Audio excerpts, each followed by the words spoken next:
right, looks like everyone's connected, Angie, so whenever you're ready. Okay, well, good evening. I'm Angie Smith, a local transportation advocate and currently serving on the Iowa City Climate Action Commission. I want to welcome you all to tonight's discussion being held in collaboration with the city's Climate Action Division and Office of Equity and Human Rights. Tonight's conversation is in honor of National Transit Equity Day, which is held on the birthday of Rosa Parks, whose refusal to sit in the back of a Montgomery, Alabama bus in 1955 helped spark a vital moment in the country's civil rights movement. We are so excited about tonight's discussion with author Veronica O. Davis. Just a little housekeeping before we get started. This call will be recorded so that we can share it with others who are unable to attend this evening. When you joined, you were automatically muted for the audio quality, but at the end of the discussion, we will have time for audience Q&A. So, if you have any questions, you can raise your virtual hand or type in the Q&A box that will be up for the duration of the discussion. Megan from the Climate Action team will keep track of the questions and we will get them answered at the end. So I'm very excited to introduce Veronica O. Davis. She's the Director of Transportation and Drainage Operations for Houston, Texas, leading the team responsible for maintaining and improving the infrastructure that spans Houston's 671 square miles. Veronica has nearly 20 years of experience in engineering and transportation planning. She is an entrepreneur and civil engineer, co founding Inspire Green LLC, which manages community, multimodal transportation, and environmental planning and consulting. While at Inspire Green, she led the Vision Zero action plans for Washington, D.C. and the city of Alexandria.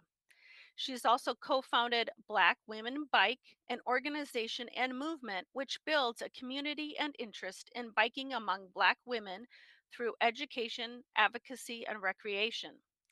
Veronica was recognized as a champion of change by the White House in 2012 for her professional accomplishments and advocacy. Veronica graduated with a Bachelor of Science from the University of Maryland College Park and a Master of Engineering and a Master of Regional and Urban Planning, Land Use, and Environmental Planning from Cornell University. She completed graduate work towards a PhD in civil engineering from University of Maryland College Park. Veronica serves on committees for Transportation Research Board, the Board for America Walks, as well as technical advisory boards at the University of Maryland and Cornell University. So let's roll into our exciting conversation with Veronica O. Davis. First, my first question, Veronica, was if you could talk a little bit about how you came upon the title for the book as inclusive transportation, because in your book you do talk a lot about equity, diversity, inclusion, and I got the sense that you felt that the word inclusive transportation was maybe more appropriate. And how did you decide on the title for the book? Well, Angie, thank you for having me. Just one correction in my bio. So I'm actually at Atkins Realis. We're an engineering company. So I'm the director of cities, but I was the director of transportation and drainage up through January of last year. I did not survive the administration change and those things happen. I also want to note I am solo parenting tonight. So hopefully a little person stays in their room, but a little head might pop up. But you know, that's life now, even in this digital age.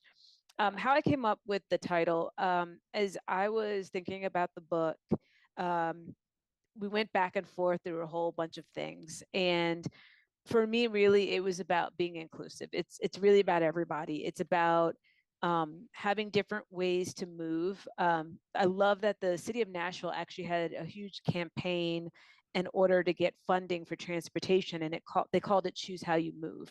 And at the end of the Mm, day, that's what this is about. As for me, it is people want to move in different ways, and every time someone leaves their home, they should have options. They might still choose mm, to drive, but if they want to walk, they can do it safely. There is sidewalk infrastructure and curb cuts so that they can move with anything with wheels. If people want to bike, they can bike and do that safely. If there's public transportation, that it's affordable, that it's accessible, it's reliable. And that's really what I was trying to get at. Mhm. And then the subtitle, we went back and forth with the publisher, Island Press, of, well, is it a manifesto? Is it a handbook? Is it Mm. but I really like manifesto, right? Because it's really a declaration of, this is how I think, based on my life experiences and based on my professional experiences. And so this is just my manifesto. And I tried, as I did the book, to not make it so prescriptive that people felt like, okay, I got to do step 1, 2, 3, 4, 5. Mm. It Mhm. was really to provide different frameworks that then someone can take in Iowa, can take the framework and make what works for them. Or Yeah. someone in New York City can take the framework and make what works for them, because every community is so different. And so that's really how I came up with that. And then I will give a shout out to Martin Schmall, who did the art for the cover of Oh, the book. that's really.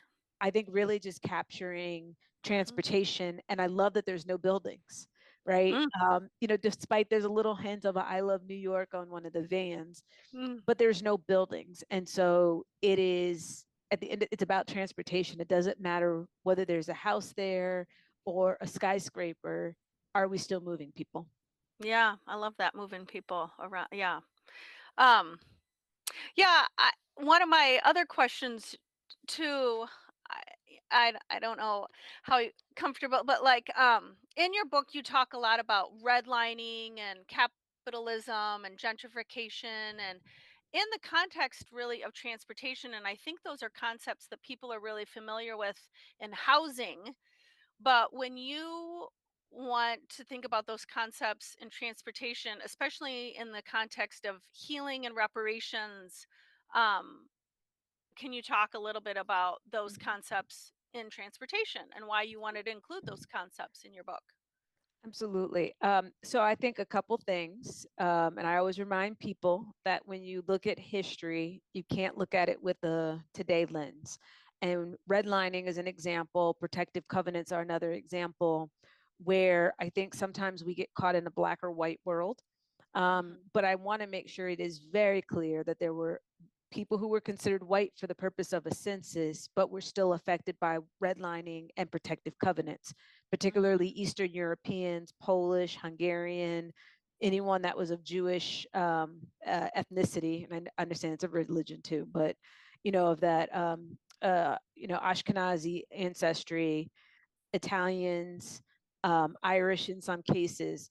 And so, and I say that because now people are trying to grapple with, well, who lost their homes? They're like, oh, white people lost their homes. Yes. And at that Hmm. time, they were still restricted from living in certain communities. So that's just an important history note as we look back at these things. But what it did is what redlining, determined who could live where. You have the real estate industry that also had played their part. And there's a really interesting congressional hearing from, I think, the 1970s that talks about the role of the real estate industry in segregation and redlining, because they, ushered people to certain neighborhoods. And Right. so what that did is that it allowed that you could concentrate your investment in specific neighborhoods. And when you look today, right, in a 2025 lens, you'll see that typically rich neighborhoods have better amenities, right? Have better walking infrastructure, have better roadways. Because once you segregate the people out, it makes it very easy to then focus your investment into very specific areas.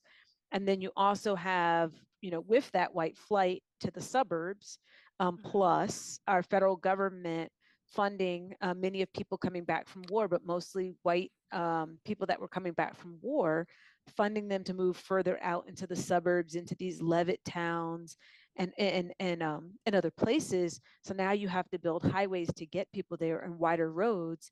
And often that came at the destruction of people who couldn't leave the inner parts of the city for various reasons. And you see it all over this country.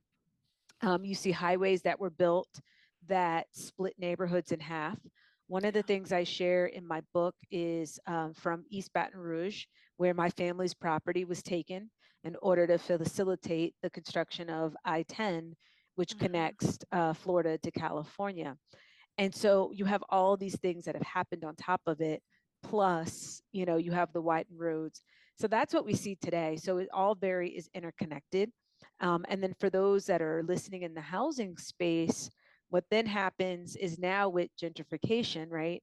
Yeah. And that's a whole loaded term, but on the Mhm. the bigger scheme of now that you have people with means moving back into urban areas, we're seeing housing prices go up and people being priced out of communities, and they're having to move further and further away.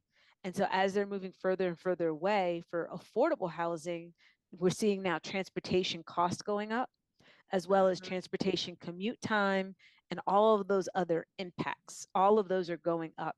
So they're very much, housing and transportation are very interconnected, but our national policies don't allow us to look at them together. Yeah, that makes a lot of sense.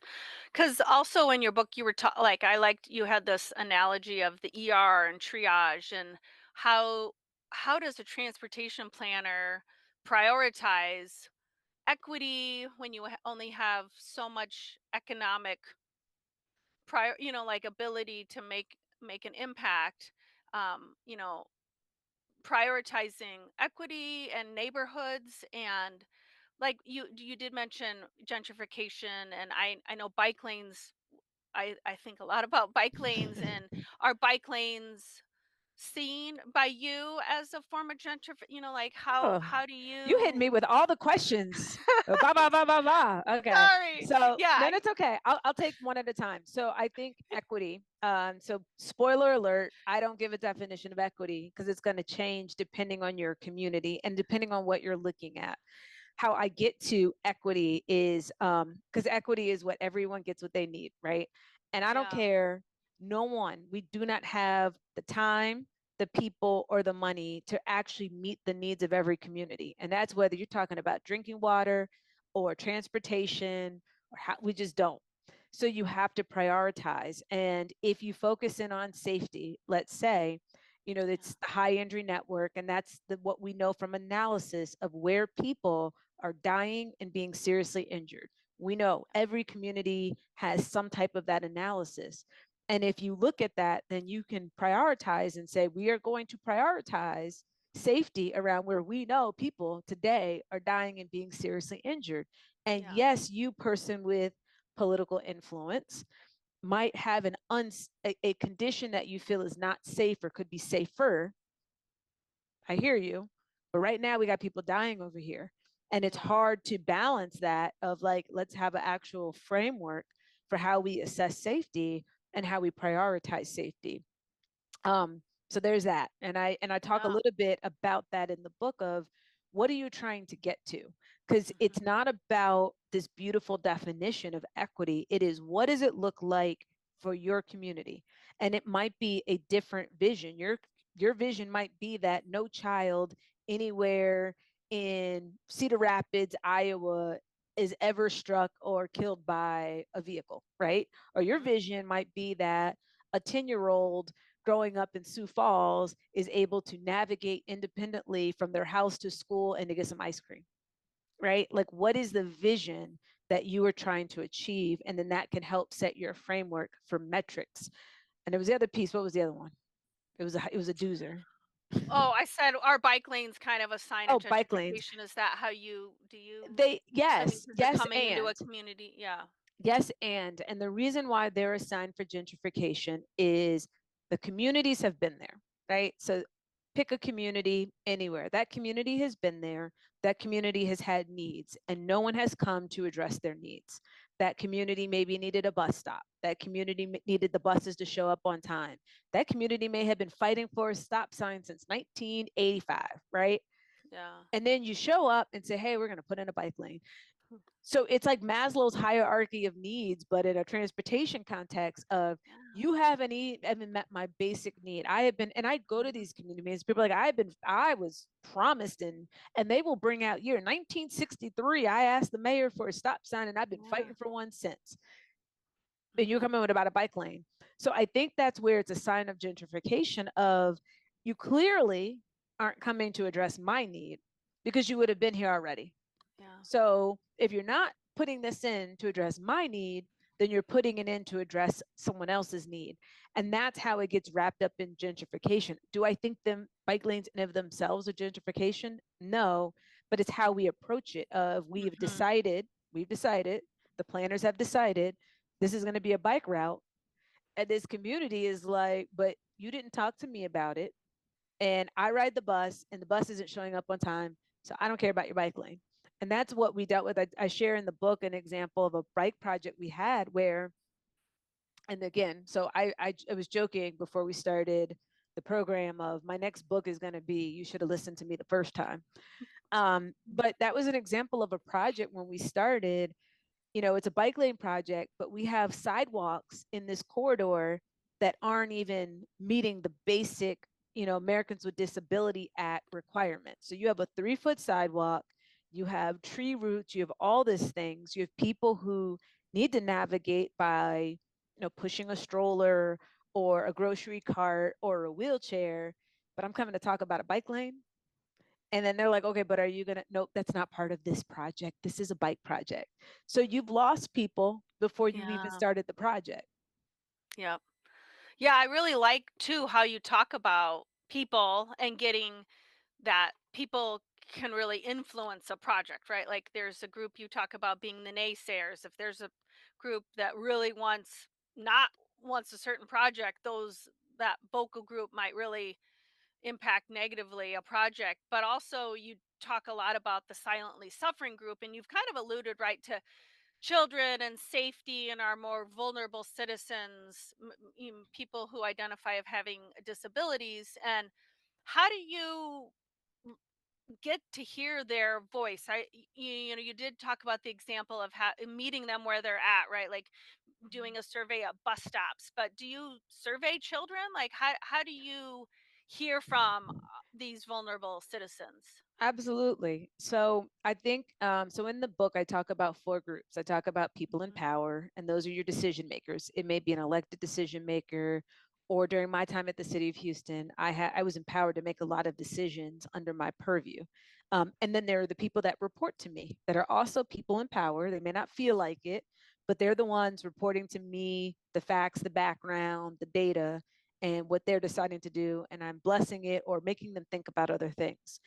Then in the middle, it's kind of the naysayers and the champions, and they don't like to be mixed in. But if you have a public meeting, that is who reliably is going to show up. The people that are just Yeah. passionate for or against the project, and whether it's right or wrong, right? And then the silently suffering. And so to me, it is both children, it's people with disabilities, it is people who are, you know, people just who can't drive for whatever reason, right? There's a lot of reasons why people can't drive or shouldn't be driving, Mhm. but Mhm. it's, people that can't drive, or it's just not an option for them. But it's about going to where they are.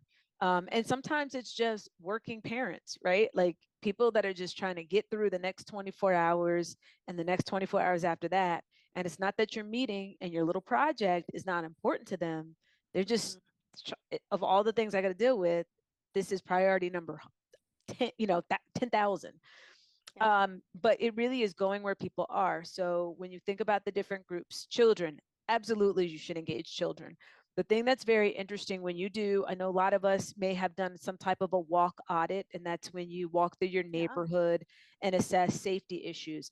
It is so important to do that with children, and do it with a child that's around 8 to 10. And the reason why that is that they're shorter.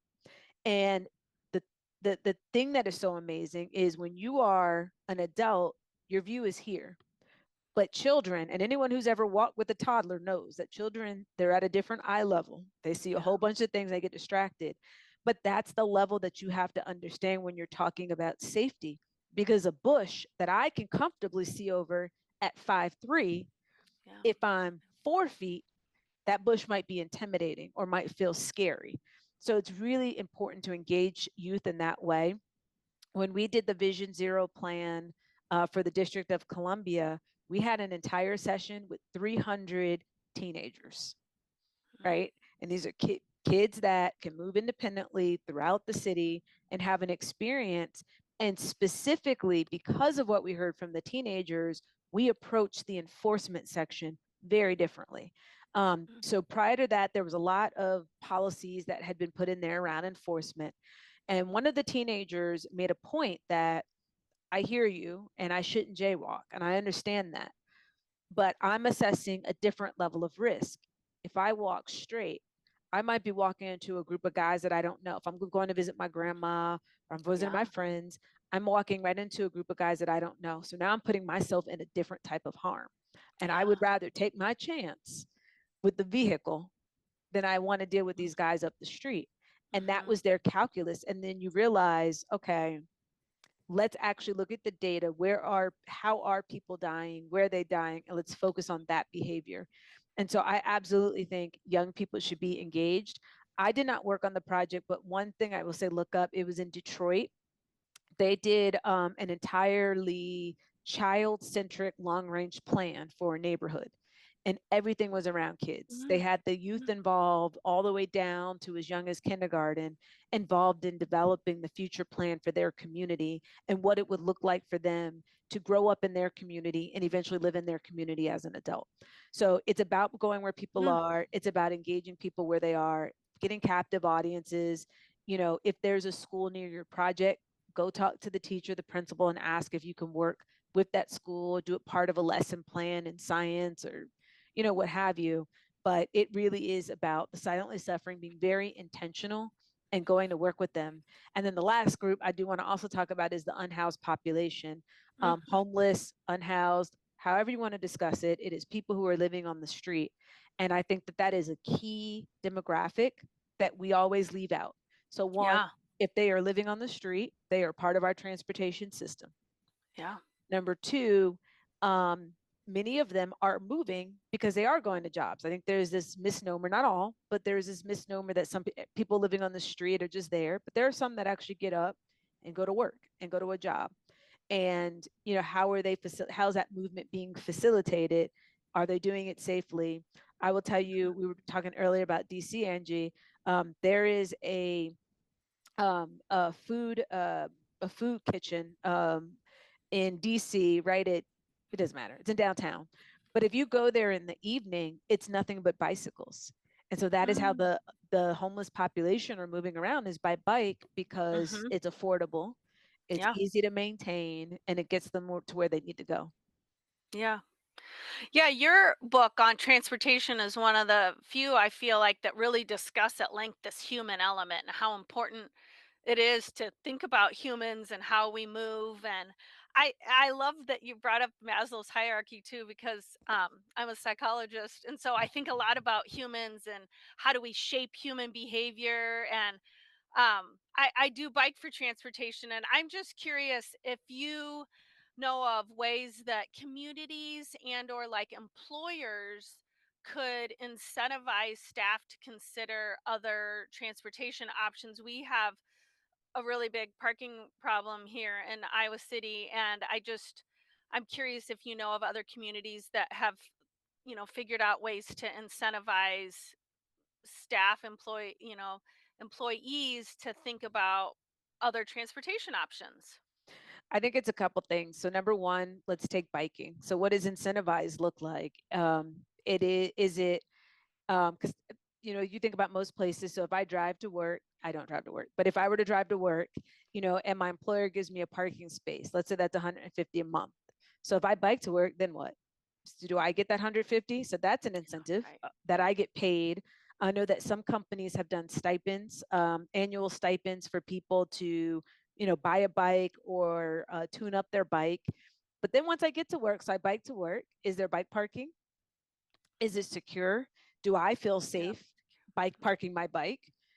Is there a place to take a shower? Because maybe I get a little bit sweaty, right? Is there a place for me to shower? Is there a place for me to store my stuff? Is there a place that I can look presentable when I get to work? So all of those things are also part of the incentive. It's not enough to just say, you should bike and we're going to give you a gold Mhm. star. Thank you for Mhm. the gold star, but what does that have to do? Right? Or even with public transit of, hey, you know what? If you take public transit, we'll subsidize it and you can start your workday on the transit. We see that your commute's about 30 minutes. So your work day starts as soon as you get on that bus, and you can work on the bus or check email or whatever. All of those things are part of incentives. Or, hey, Yeah. you could be hybrid. You don't have to come in every day, come in Tuesday, That's Wednesday, mhm. Thursday. So I think when we think about incentives, it has to be holistic, because as long as I drive to my office and I have free parking, and unless you give something else, that is what the choice that people are going to continue to make. Yeah. I mean, and it for a lot of people here in our community, I think that parking is it's just like that's what we're used to, and so we just drive. But I do just want to give a shout out to our Iowa City community. We have a fare free bus system. So if you live in the Iowa City area, you could take the bus for free. But you did talk about reliable. I mean, and it does come every 20, 30 minutes or whatever. But having more frequent transportation might encourage some people, but I am just really proud that we live in a community that Right. offers fare free transportation. But here's the thing, from an incentive, right? So if my employer, even if it's 75 a month that they pay for my parking, if I take this free bus, do I get do I get the 70? Because you're going to pay for it. So do I get the 75 a month? Because that might be enough to incentivize somebody. Yeah, I think to our university recently this past week they're asking to build a $96 million parking ramp, and I right like so you're paying how many thousands of dollars for my coworker to park their car, like could you give us all a few thousands of dollars for our bikes or whatever. Yeah, there's lots of ways to solve problems. So we just need to think creatively about all the different ways. Mm-hmm. Yeah. Well, I do have a whole bunch of extra questions. I just a lot of questions I'm really excited about, but I do want to just go to the audience here and see if Megan has any questions in the chat that you'd like to ask about. Nothing's popped up yet, but yeah, if anyone has any questions, please add them and we will get back to them. Perfect. Great. Well, I'll ask one of my next questions too. You did, well, we've talked a little bit about the curriculum that you designed to encourage women to bike for transportation. I think in a lot of numbers, and in our community, there is a gender difference between the number of women biking versus males who are biking. So I wondered if you could talk a little bit about your Black women bike curriculum and Yeah. anything that you could share that others could learn from. Absolutely. I think it's very easy to just say, "Oh, you should bike to work," but for a lot of people, if they haven't done it, they're just like, "I don't know what to do." So with Black Women Bike, it was a couple things that we did. One was, there's the regional bike to work day within the DC region, but what we would do about 2 months before is actually teach people how to ride on the streets of DC, because many of them could do a century. We had a lot of women and Black women bike who could bike a century and do all of these things, but Mhm. to put them on a roadway with cars, they just didn't know the rules. And so people felt more comfortable to actually say, okay, so we're going to do a turn. Here are the different ways you can make a left turn. You can go up in the middle of the road and try to make the left, or you can do a box turn. So it's just helping people Mhm. understand what they can do and how to do it safely, how to navigate different types of bike infrastructure. Because, for those of us in this transportation world, we put it in and assume people understand how to use it, but helping people understand that.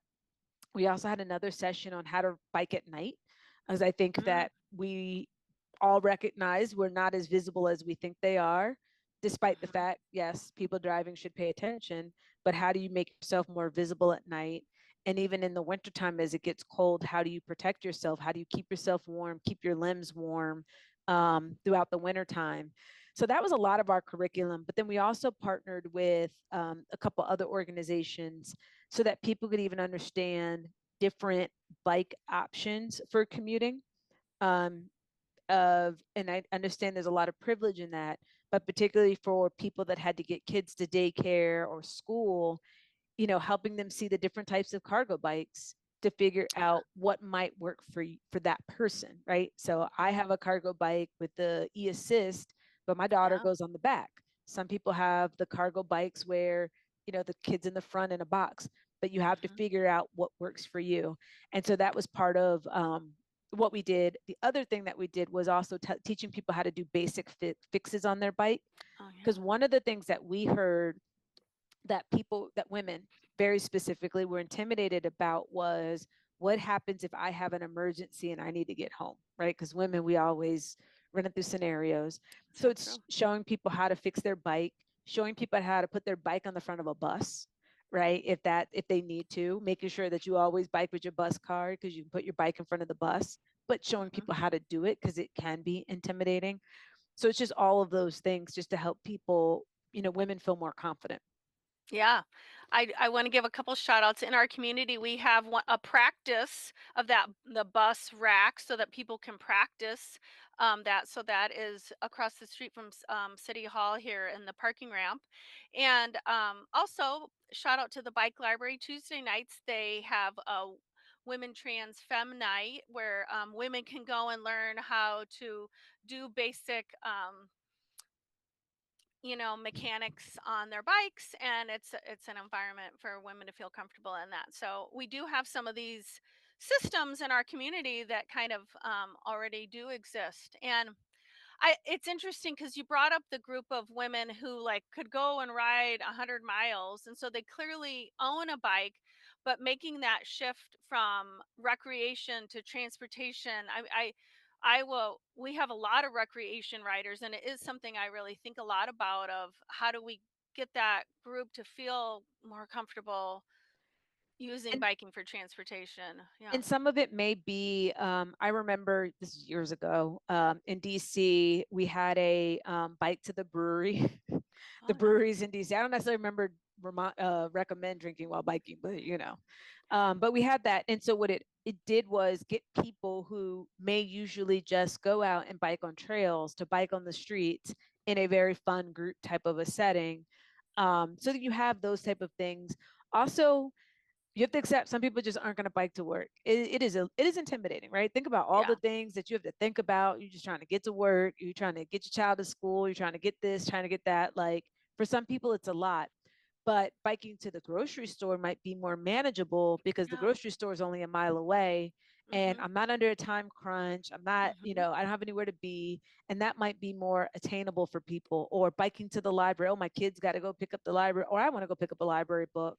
That might feel more attainable. Or, biking. Think about all the trips that we make in a week.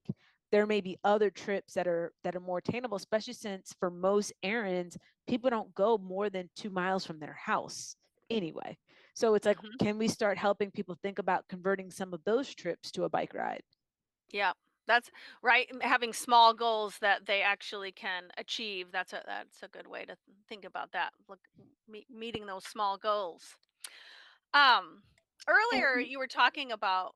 Oh, sorry. Do you have a no, question in it's the chat? Yeah. totally fine. I was gonna say we have questions now, Angie, if you Okay. wanna pause yours, you Yeah. can get Go to, ahead. attendees. So, I'll just go in order of received. Uh, I was curious if you have heard of the recent memo which directs the DOT to prioritize federal funding for communities with higher marriage and birth rates. What does such a policy mean for transportation equity? So I think from a policy perspective, it's one of those of people who write a policy without actually looking at the data. I will say that I know I've definitely heard about it, and there have been maps that are going around where there's a map of birth rates, there's a map of marriage rates, but where they're both high, the concentric circles, it's not really a whole lot of communities that have both high marriage rates and high birth rates. So I think it's one of these policies that it feels good. It feels good to say, but I think in practically I don't even know what it means. The data is just not even there to support. That's like, what, so is all federal money going to go to like 2 counties in the US? Like, Mhm. so I think there's that part of it. Because, I mean, I guess I'm wondering if the question is alluding to like, will we use data then to fund certain areas more than we fund Okay, others? so Yeah. that we use it all the time. I mean, the quiet part out loud is when it comes to grant funding, there is the putting in a good grant application, meeting the criteria, whatever that might be. And then there is, the people on the Hill, right? They write their support letters, but behind the scenes, they're making phone calls, advocating for the project in their particular district. So what happens? Again, I don't know, just given those two, they just don't overlap. But I think that there's opportunity in that, right? You got to just deal with the cards that are dealt to you of, high birth rates. Okay, well, fine, we'll focus on kids, right? Like we can focus on schools and things like that. But I don't know. I don't think in practice it's going to uh, yield what I think the intent of what is trying to be achieved. Thank you, Veronica. We do have a few more in chat. So next, this person is thanking you, saying it's been enlightening. Are there certain U.S. cities or communities that you think are leading on inclusive transportation front? What pilots are they trailing, and what do you think those places have? Why do you think those places have been successful? Sorry. Okay. That's all right. I'm always going to start with Minneapolis, Minnesota, right? That is my sleeper pick for all the cities. I know that people like to look to New York and DC, Seattle, Austin. Minneapolis is my sleeper city. And partly in that, they are attempting to transform themselves into something different, but they're probably the first city to truly tackle the housing and transportation side by side. They're one of the first to outright ban single family homes, big lots, in order to get more density and the ability for more different housing types on a property, so that things can be more affordable to different types of people that might live in their community. They have been investing in public transportation. I always judge a city by, can I get from the airport to their downtown seamlessly without even understanding? And theirs is very seamless, very easy to understand, for how to even get a fare card or whatever, and to be able to get on and get to where you need to go. And their investment in that public transportation. I think Minneapolis is consist. I think they might still be the number one biking city. Y'all can fact check me. But they've been consistently in the top 5, even though it's Minneapolis. And that's, again, partly of their investment in bicycle infrastructure. And I'm going to also give them a shout out for the fact that they've been investing in the arts, and the fact that there's public art, that they're not just putting in a bus stop, they're putting in a beautiful bus stop that displays public arts and all of that. So Minneapolis is going to always be my sleeper pick city. Check them out. Some other cities, I say to look at. Kansas City is another one. They're installing in their light rail system now. They've been investing in bicycle infrastructure throughout the city and trying to make things safer for everyone. So that's another city that's trying to do things in a way that meets the goals of equity and what it looks like for them. Let me see, who else would I say? And then I'll say keep an eye on Nashville, Tennessee. I'm really excited. So for those, I mentioned it earlier, but they passed a $3.1 billion referendum called Choose How You Move. I think it's kudos to the current mayor, Freddie O'Connell, and his vision for investing in transportation. But it'll be very exciting to see how this gets implemented. I know that equity is part of their framework of how they want to invest and ensure that anyone in Nashville is able to navigate and get around. They have a housing pricing problem and a housing affordability challenge, but I think it will be interesting to see what they look like in the next couple of years. So those are 3 off my head. That's great. All right. Next one. In a city that's planned in a car-centric way, like having all grocery stores in town on a highway, like this person's hometown, how can we, as regular people, go about starting to diversify transportation methods? So as regular people, so number 1, there is somebody that you elected to represent you. I'm always going to start there. There is somebody that you went in a voting booth, assuming you voted, but there's somebody that you voted for to represent you. So I think start there. Reach out to your transportation department. have them come out and visit and say, hey, this is where I live. This is what I would like to see. What is planned for this community? Going online, seeing what's planned. Because sometimes there might have been a plan for 15 years ago and, then it just went stale. And, so starting there, and then, depending on the level of involvement you want, you may have to join a board and commission in order to fight for some of these things. So I say there's that. Getting involved in your community so that you can just understand the different transportation projects that happen. So that's, to me, is like what a regular citizen can do. But I always start with your elected officials. Mhm. Great, thank you. Under the current administration and its hostility towards alternative transportation, how should cities adjust to ensure they keep making progress towards inclusive transportation? So how can cities adjust? So I think, so it's a few things, right? When it comes to cities, the only thing that the feds can impact is funding, right? So I think for cities, there may have to be a case of locally funding some projects, maybe shifting some priorities in order to locally fund projects. But before we even get there, I'm still going to go back to, you need to talk, you sent someone to go represent you in Capitol Hill, and you need to start with them. You need to call their office, you need to write their office, you need to email this office. I know that things can feel chaotic right now, and this is regardless of what party or whatever your beliefs. Things might feel chaotic.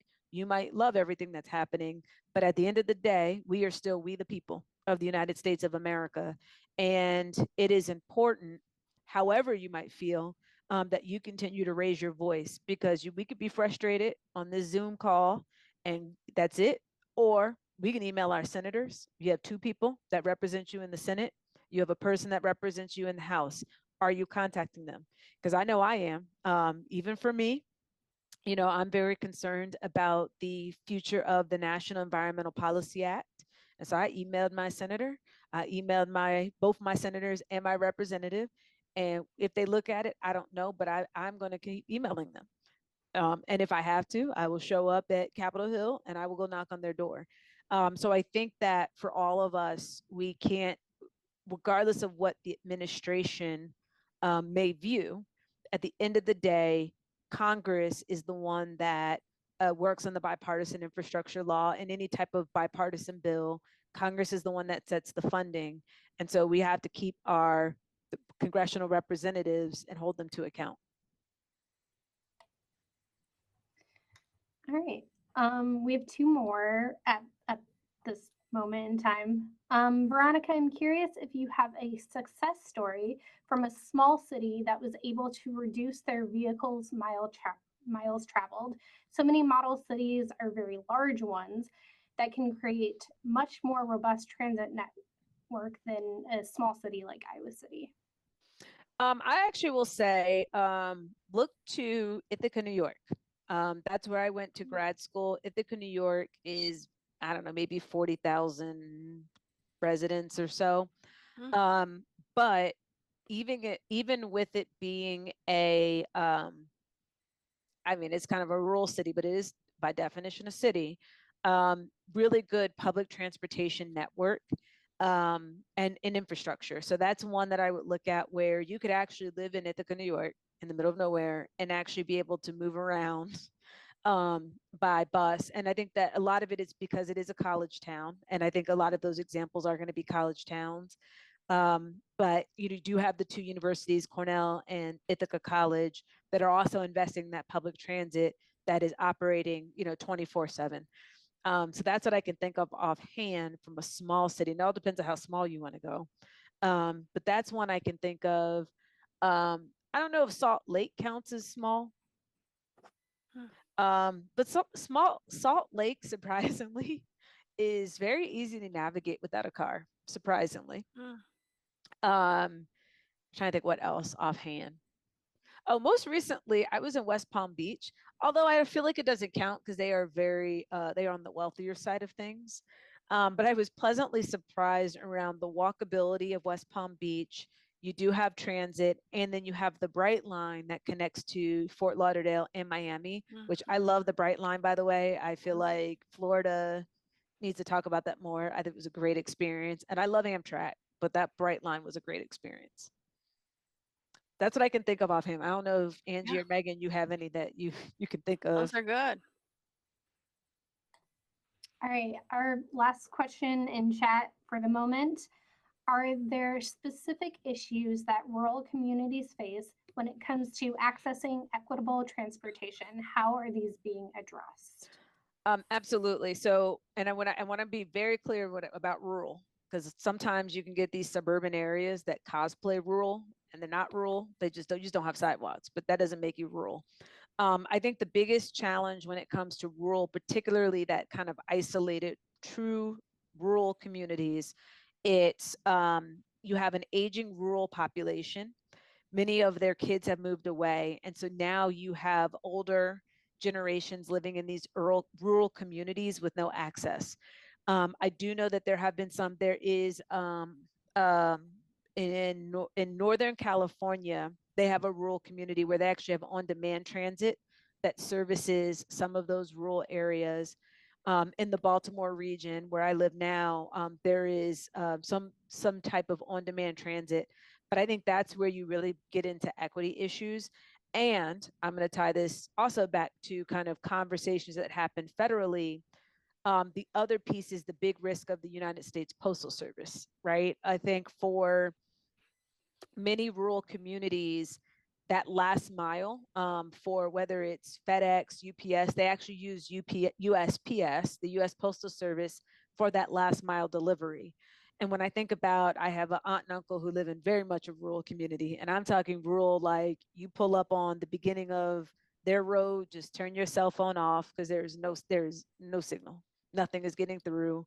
The Wi-Fi is going to be hit or miss.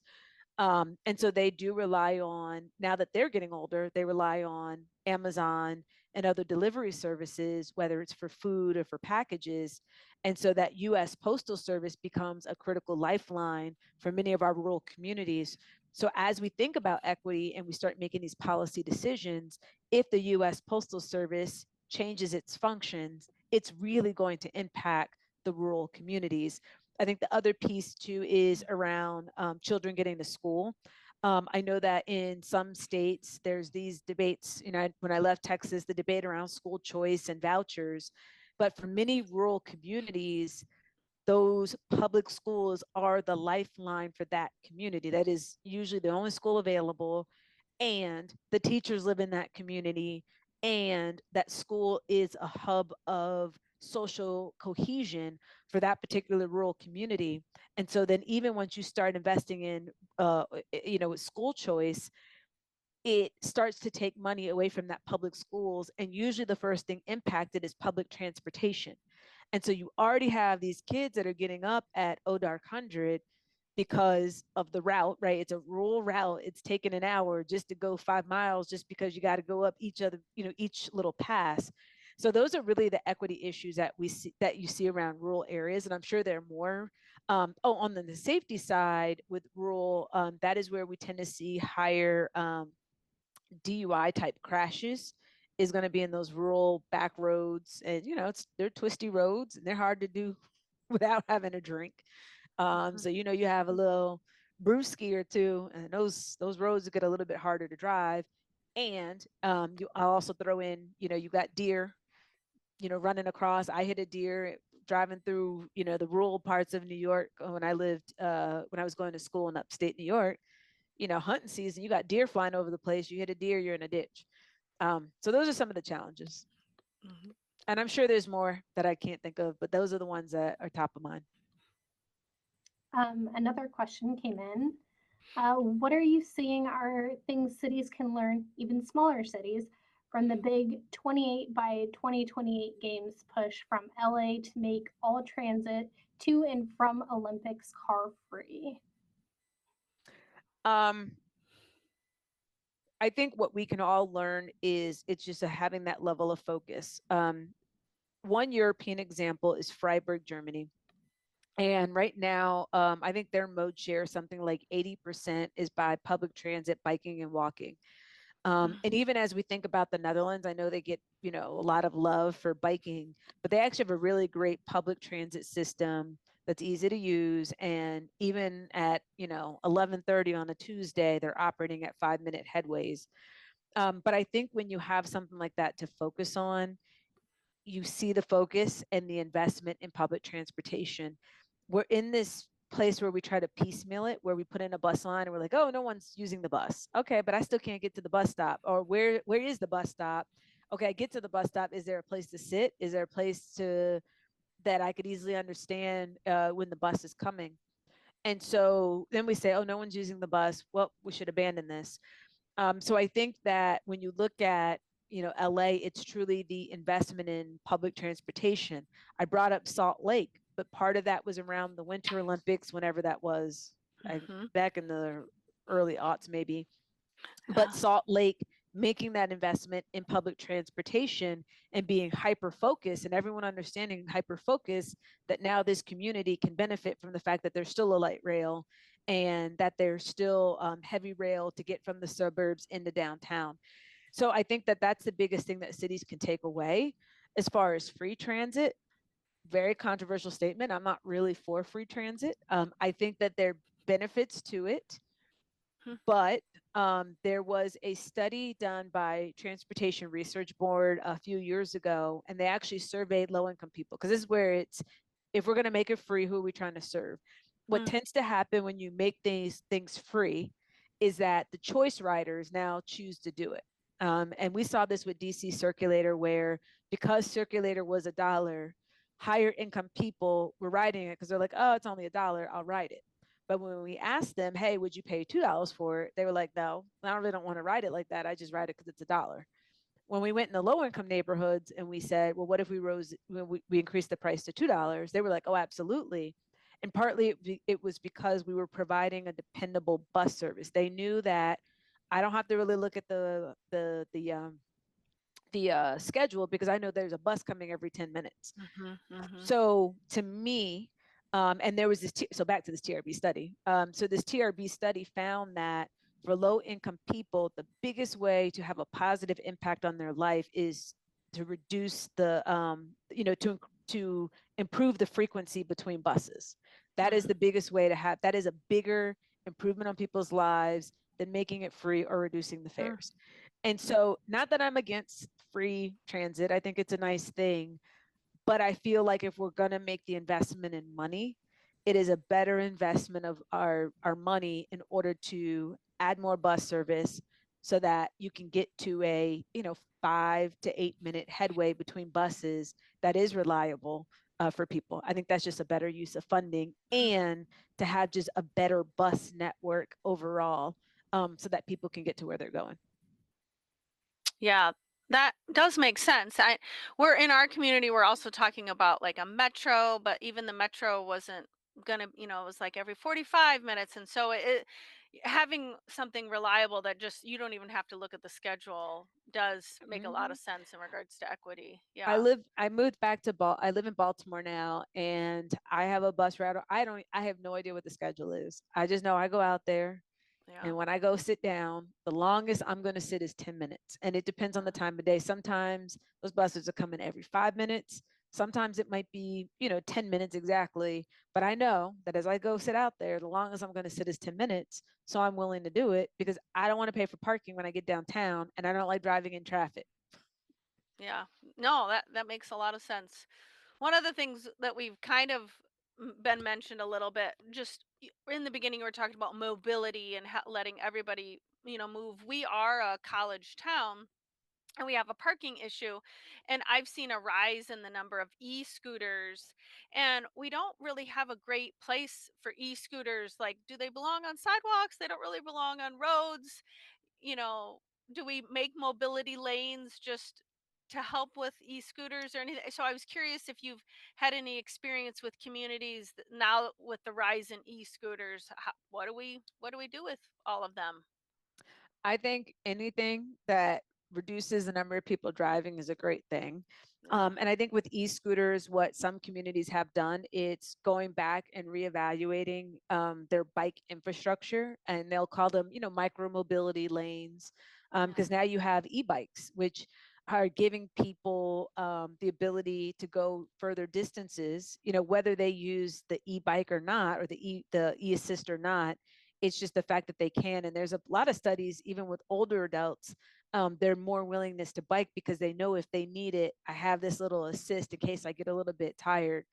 And so I think it's causing the entire industry to rethink bike infrastructure, and in a way that can facilitate e-scooters, e-bikes, and other ways that people are moving on smaller um, things in a space. And so I think they absolutely should be in protected bike lanes. And when I say protected, I'm being very clear, concrete protected, because I don't think anything else works, because people can't drive and people are crazy and people are rude.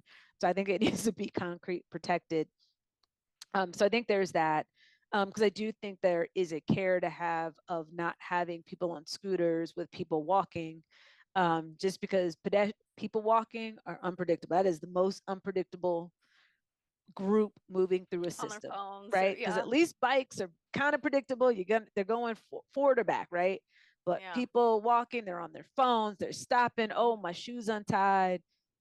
Don't introduce a child, and who knows what's going to happen. I think that movement is so chaotic that you just need to leave people to themselves and move Yeah. all of those modes in a protected manner. And then from a parking perspective, is making sure that there is a place that people can park their e-scooters such that it's not in the sidewalk, in people's path of walking, or rolling, or what have you.